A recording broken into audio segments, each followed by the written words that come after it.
name is Skye Taylor. Today we're going to talk about a few more tips and tricks. Now, I told you in previous episodes about using chip brushes. Well, I found a good place to buy them, and hopefully there's a store near you. I bought these at Menards. 2-inch chip brushes. I got a whole package, 24 for like $10.99, which is an incredible deal. So you might want to visit your paint section at Menards. This is an incredible deal. Also, what we're going to talk about today is when you buy canvases, sometimes you'll get them in bulk, or if you buy them at your local hobby store, what happens is when you unwrap them, you're going to notice sometimes that there's bubbles in the canvas. And hopefully you'll notice it before you paint your masterpiece, because after you paint your masterpiece, it's terrible to see that you've got actual waves. But there's a way to fix that. Before you buy the canvas, you should examine it completely. If you go to like the Hobby Lobby stores or the Michaels stores, usually what they'll do is they'll have the canvases displayed on a rack. Now, the proper way to get a canvas is just don't buy it because of the size. You have to look to see if it's warped. Because a lot of times the bigger the size, the more it's going to warp. And this can create a problem, especially if you're charging big bucks for a piece of art and the person gets it and they put it on the wall and the thing is completely bent out of shape. I've had that happen already. So when you go to these stores, what you want to do is you want to take the canvas and you put it on the floor. You'd put this canvas down on the floor and you're going to look, put it all the way down on the floor. I can't do it here because you can't see. But you want to eyeball from one end all the way down. You look straight down. If it's got a bow in it, don't buy it. You do the same with the other side. You're going to put it down on the ground and your eye is going to go along the edge and you're going to look at it. And then you'll look in the middle too. You don't want any canvas that has a bow to it, put it back. What happens is when these canvases are on the shelf and they're in the upright position, sometimes other canvases will be on top of them and it'll put weight on them and then they'll bow. And it could be a real problem. If you buy canvases online, eventually what's going to happen is you're going to end up getting a canvas that it's loose. You're going to get a few loose ones, but there's a way to fix that, and I'm going to show you how to do that. Really easy. Hopefully it'll work for you. It has for me in the past.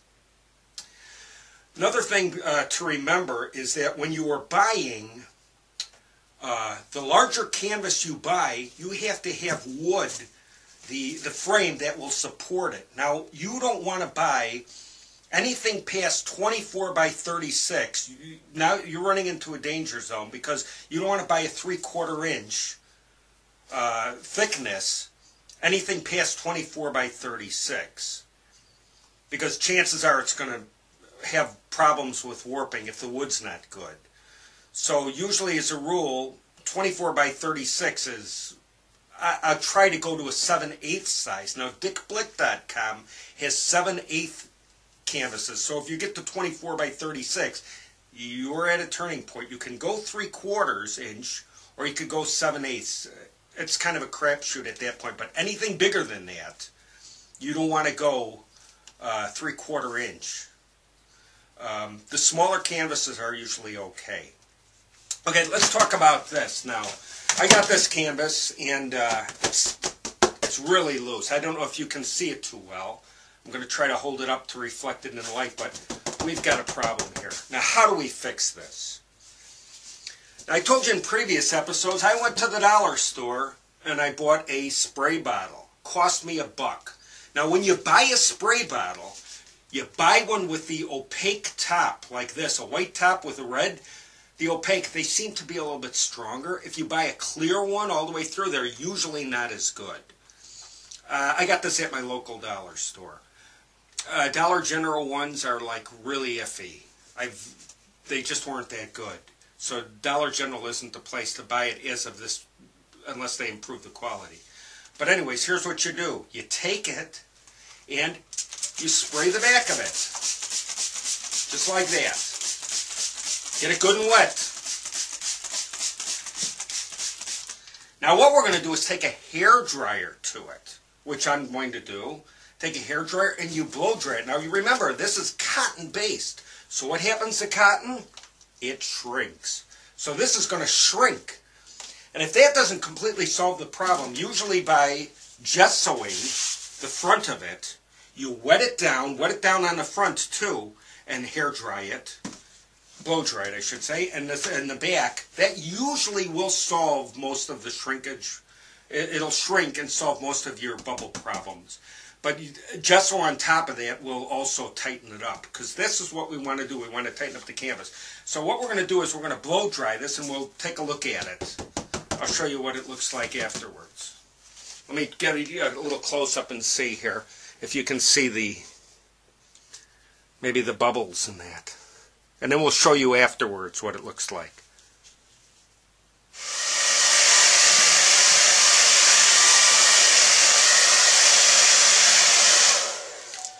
Okay, now what I did was, at the very top of this, I had some wrinkles. What I did was I sprayed some water underneath the wood and then blow dried it underneath. And it pulled it all together. This is pretty tight now. Not a problem, and I didn't even do the front of it yet. I'm almost good to go. Now, if I put my gesso on there, this is going to be a perfect canvas. I got out a lot of the wrinkles. I don't know if you could see this or not, but it had a terrible problem. But not anymore. It's like a drum. Okay, what we're going to do is I want to show you another little trick. Now, when you're cleaning brushes, sometimes it can be a problem. Now, in a previous episode, I told you about getting the pail. You get a pail at the dollar store. Dollar General, it was $1.50 in the car wash section. Now, cleaning brushes, if you go into an art supply store, they usually have these little baskets that you can put in a bucket of water and clean your brushes on. I'll tell you something. I priced them out and I was shocked. They were like $8. So now my mind's thinking, how can I do the same thing but cheaper? So I went to my local dollar store and I found a little basket. Now this basket would be used for pens. It's aluminum. It'll work just as well. You just stick it in your bucket. It's like a basket like this. Now they have different sizes. Check them out. But they're made out of aluminum. You stick it in. When you have your brushes, you can wipe them off on it. This helps get the water off. It's a little technique. It's inexpensive, and it works just as well. When you're painting with the chip brushes, now what happens, especially when you're painting abstracts, when you dip the brush in the paint, especially a dry brush, what happens is it will absorb all the color and all the pigment will go right into the brush. Now, when you're putting that on the canvas, that can create a problem, because what happens is that all the great pigments, the colors that pop, are stuck in your brush, and they're not getting all the way out to the canvas. So what you want to do is you want to get the full benefit of your paint. And there's one way to do that, and I found out. And I'm going to teach it to you. Okay, let's see. I've got a bucket here with water in. Now usually what I'll do is I'll rinse my brushes out with this bucket of water. But if I'm done at the night, I'll just leave them in. I don't care if the water is dirty, because what I'm going to do is wash them out the next day. But I always leave my brushes in water. They're not expensive. I always leave them in water. Now why is because what happens is that the bristles fill up with water and they become wet. Now if you use a wet brush, you wring it out. You can wring it out and wash it off, wipe it off on this. You dip it in the color. What happens is that the color stays on the brush. It doesn't get absorbed into the brush. So when you put that initial paint on the canvas, all the color goes on the canvas. Now what you want to do is you definitely want to gesso the canvas first. And if you want, you can mix, we've talked about this before, the gloss medium and varnish. in with the paint. You stir a little bit into the paint, the paint that you're doing, and put that on. And the colors just sit right on the canvas. They don't get sucked up in. That's why it's important to always gesso a canvas before you paint on it. Even if a canvas comes already primed, it's not good enough, because you don't know what kind of primer they used. And usually, as a rule, these canvases, no matter where you buy them, even though they're primed, suck up all the paint. If you put the paint directly on it, you're going to be losing pigment. So the whole purpose of this is trying not to lose the pigment. You want the color to go on and pop. So the trick to that is make sure that you gesso your canvas, let it thoroughly dry. Always keep your brushes in water, and you should be good to go. You wring them out.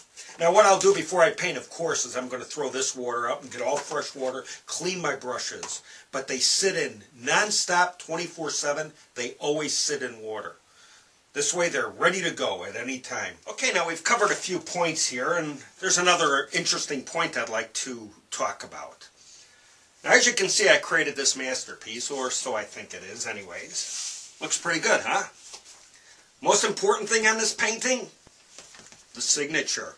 Skye Taylor. Now, how did I get this on? Sometimes artists will paint them on, but I prefer writing them on. Now, you could use a Sharpie marker, but I prefer not to. I want to stay true to the cause. And by doing that, I'll use a paint marker. Now, let me show you what I do. Okay, let me pop this baby down here. Okay. I went over to Walmart because they have probably the best price, and in the craft section they have an assortment of paint markers. They're made by Elmer's. They're about $3.47 a piece. Now, you should have in your arsenal at least a black one. They come in fine point and I think medium point. Medium is really the way to go. Unless you're working in really small pictures, then you'll want to go with a fine point one.